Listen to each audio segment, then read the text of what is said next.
I knew I had a job to do. We may not be trained for this moment, but we're highly trained. We're trained to be composed in the worst of situations. There's a lot that goes on in schools now that maybe we weren't highly trained for, but we do what we've got to do to protect our children. And so knowing that I had a job to do and I had to prove in front of 30 other children that I knew what I was doing and that they were going to be safe and it was going to be a fearless environment, I had to take this very seriously. Every moment of conflict with a student, it's not just between you and him, it's between you and the entire class. They're watching you and studying you, and so you can never allow yourself to slip into an arena where you feel intimidated and maybe a little hurt.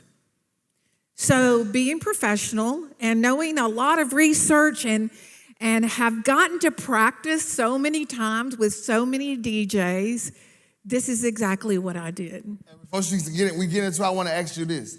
Did you hear what Miss P said? She said, you will never see me in an upset state.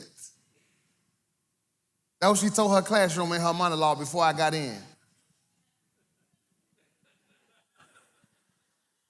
I'm interested in, can you make that promise to your students? Don't miss this power right here. Please don't miss this. Can you make that promise to your students? Because if you can't, you should self-evaluate.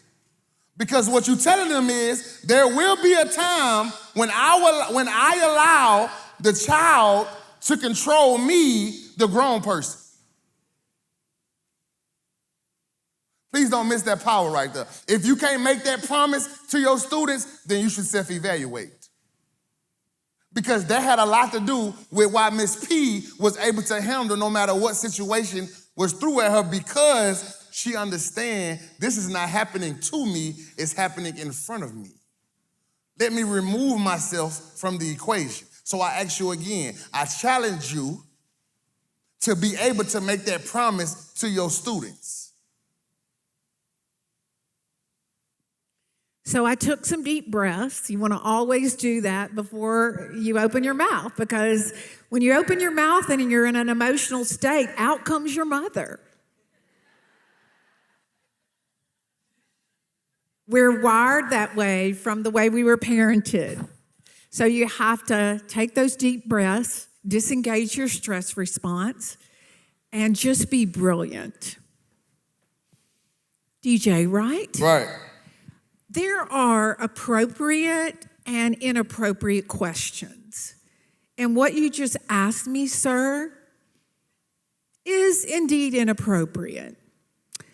But I want to ask you something.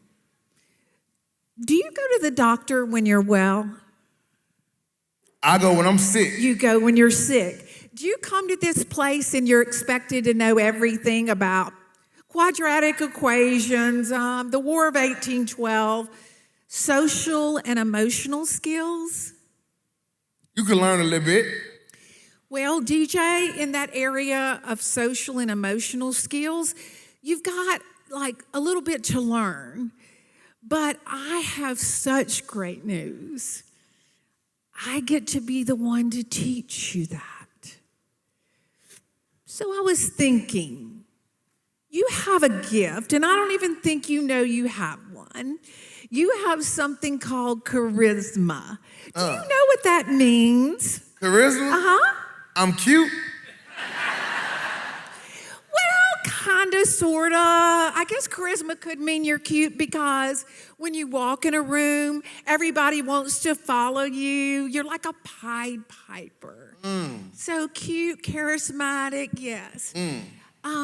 And you have a brilliant smile. Yeah. Look at that. Yeah. Wow.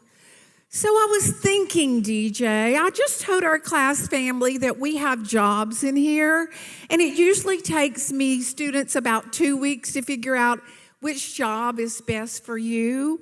But on this rare occasion, DJ, I think I've got the exact leadership role just for you. It it's called the class greeter. And what that would mean is you, if you're willing now, you would stand at the class door, you would shake hands, high five, and even appropriately hug the girls. There you go, there's that smile. And then, wow, I just had an idea.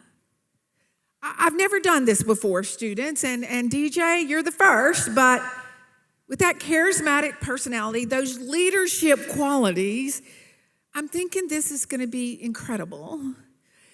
After the tardy bell rings, for the first 2 to 3 minutes, I'm going to let you open class. I'm going to sit where a student sits, and then you're going to come to the front of the room behind the podium and say, "What's up?"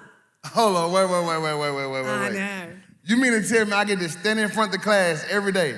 Every day. I'm the first person everybody sees. First person. And then I get to give my own session for 2 to 3 minutes? Absolutely.